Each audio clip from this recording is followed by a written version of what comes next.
ನನ್ನ ಹೆಸರು ಸರೋಜಮ್ಮ. ಅನಂತಪುರದಿಂದ ಬರ್ತಿದ್ದೀನಿ. ಏನ್ ಸಮಸ್ಯೆ ತಾಯಿ? ನನಗೆ ಕ್ಯಾನ್ಸರ್ ಅಂತ ಹೇಳಿದ್ರು. ಅದು ಫುಡ್ ಪೈಪ್ ಅಲ್ಲಿ ಕ್ಯಾನ್ಸರ್ ಅಂತ ಹೇಳಿದ್ರು. ಆಕ್ಚುಲಿ ಏನಂದ್ರೆ ನವೆಂಬರ್ ಅಲ್ಲಿ ಡಿಫಿಕಲ್ಟ್ ಸ್ಟಾರ್ಟ್ ಆಯ್ತು. ನುಂಗಕ್ಕೆ ತುಂಬಾ ಕಷ್ಟ ಆಗ್ತಿತ್ತು. ಓಕೆ, ಕರ್ನೂಲಲ್ಲಿ ಎಸ್ಟ್ರಾಂಟರ್ನಾಲಜಿಸ್ಟ್ ಹತ್ರ ಹೋಗಿ ಎಂಡೋಸ್ಕೋಪ್ ಮಾಡಿಸಿದ್ರೆ ಇಲ್ಲಿ ಗ್ರೋತ್ ಆಗ್ತಾ ಇದೆ ಅಂತ ಹೇಳಿದ್ರು. ಸರಿ ಅಂತ ಹೈದರಾಬಾದ್ ಅಲ್ಲಿ ಯಶೋಧ ಹಾಸ್ಪಿಟಲ್ಗೆ ಹೋಗಿ ಅಲ್ಲಿ ಡಯಾಗ್ನೋಸಿಸ್ ಎಲ್ಲ ಮಾಡಿಸಿದ್ಮೇಲೆ EVS ಅಂತ ಅದ್ರಲ್ಲಿ ಗೊತ್ತಾಯ್ತು ಈಸೋಫೇಗಸ್ ಕ್ಯಾನ್ಸರ್ ಅನ್ಬಿಟ್ಟು 7 ಸೆಂಟಿಮೀಟರ್ ಗ್ರೋತ್ ಇದೆ, ಅದಕ್ಕೆ ರೇಡಿಯೇಷನ್ ಕೀಮೋ ತಗೋಬೇಕು, ಈ ತರ ಇರುತ್ತೆ ಅಂತ ಹೇಳಿದ್ರು. ಮತ್ತೆ ರೇಡಿಯೇಷನ್ ತುಂಬಾ ಕಾಸ್ಟ್ಲಿ ಅಂತ ಹೇಳಿದ್ರು.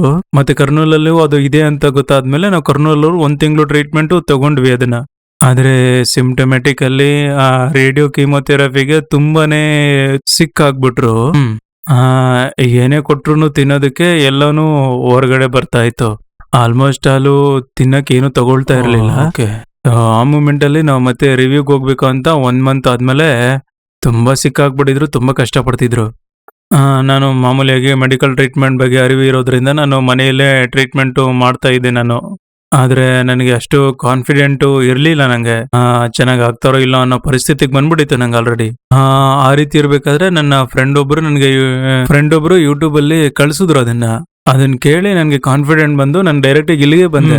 ಅದೇ ದಿನನೇ ಕಾಲ್ ಮಾಡಿ ಕೇಳಿದ್ವಿ, ಸರ್ ಇದಾರೆ ಅಂದ್ರು. ಬಂದು ಮತ್ತೆ ಅವಾಗ ಪರಿಸ್ಥಿತಿ ಹೇಗಿತ್ತು ಅಂದ್ರೆ, ಆಗ ಬಂದು ಜರ್ನಿ ಮಾಡೋಂತ ಪರಿಸ್ಥಿತಿ ಏನಿರ್ಲಿಲ್ಲ, ತುಂಬಾ ಸಿಕ್ಕಾಗಿದ್ರು. ಬಂದ್ವಿ, ಸರ್ನ ಕನ್ಸಲ್ಟ್ ಮಾಡಿದ್ವಿ. ಸರ್ ಬಂದು ಅವಾಗ ಒಂದು 3ನೇ ದಿನ 4ನೇ ದಿನ ಅಷ್ಟರಲ್ಲಿ ಸಿಂಪ್ಟಮ್ಯಾಟಿಕ್ ಅಲ್ಲಿ ಕಡಿಮೆ ಆಗುತ್ತೆ ಸಿಂಪ್ಟಮ್ಸ್ ಎಲ್ಲ ಅಂತ ಹೇಳಿ ಒಂದು ಕಾನ್ಫಿಡೆನ್ಸ್ ನಮ್ಗೆ ಕೊಟ್ರು.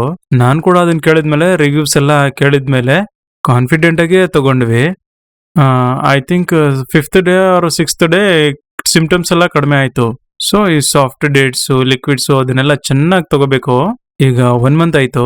ಮತ್ತೆ ರಿವ್ಯೂ ಕೊಡೋಣ ಅನ್ಬಿಟ್ಟು ನಾವು ಸರ್ಗೆ ಫೋನ್ ಮಾಡಿದ್ವಿ. ಸರ್ ಈಗ ಈ ರೀತಿ ನಾವು ಬರ್ಬೇಕು ಅನ್ಕೊಂಡಿದೀವಿ ಮತ್ತೆ ಅಂತ ಹೇಳಿದ್ಮೇಲೆ ಅವರು ಮತ್ತೆ ನಾವು ಬಂದು ವಿಸಿಟ್ ಕೊಟ್ವಿ. ಸೊ 60%, ಮೋರ್ ದೆನ್ 60% ಅಂತ ಹೇಳ್ಬೋದು ರಿಕವರ್ ಈ ಮೆಡಿಸನ್ ಇಂದ. So very very thanks to Nageshwar Ayurvedic. As a Ayurvedic physician ನಾನು ಕೂಡ ತುಂಬಾ ಗ್ರೇಟ್ ಆಗಿ ಫೀಲ್ ಮಾಡ್ತೀನಿ. ನಮ್ಮ ಮೆಡಿಸಿನ್ ಅಲ್ಲಿ ಇಷ್ಟೊಂದೆಲ್ಲ ಇದೆ. ನಾನು ಕೂಡ ಇದೇ ಹಾಸ್ಪಿಟಲ್ ಅಲ್ಲಿ ಕೆಲಸ ಮಾಡ್ತೀನಿ. ನಮ್ಮ ಆಯುರ್ವೇದದಲ್ಲಿ ಇಷ್ಟು ಅದ್ಭುತವಾಗಿರುವಂತ ಔಷಧಿ ಇದೆ. ಸೊ ಅಸಾಧ್ಯವಾದದ್ದು ಏನಲ್ಲ ಇದು ಅಂತ ಹೇಳ್ಬಿಟ್ಟು ನಾವು ನೋಡ್ತೀವಲ್ಲ, ನಾವು ಡೈಲಿ ಇಲ್ಲೇ ನೋಡ್ತೀವಿ ತುಂಬಾ ಪ್ರಾಕ್ಟೀಸ್ ಅಲ್ಲಿ. ತುಂಬಾ ತುಂಬಾ ಕಾನ್ಫಿಡೆನ್ಸ್ ಬಂದಿದೆ. ನಾವು 10 ಜನಕ್ಕೂ ಸಹ ಹೇಳಿದೀವಿ. ತುಂಬಾ ಜನ ಪೇಷಂಟ್ಸ್ಗೂ ಸಹ ಸಜೆಸ್ಟ್ ಮಾಡಿದ್ದೀನಿ. ಸೊ ವರ್ಕ್ ಆಗುತ್ತೆ. ಪ್ರತ್ಯಕ್ಷವಾಗಿ ನಮ್ಮ ತಾಯಿಯವರಿಗೆ, ನಮ್ ನಾಗೇಶ್ವರ್ ಆಯುರ್ವೇದಿಕ್ಕೆ ತುಂಬಾ ಧನ್ಯವಾದ.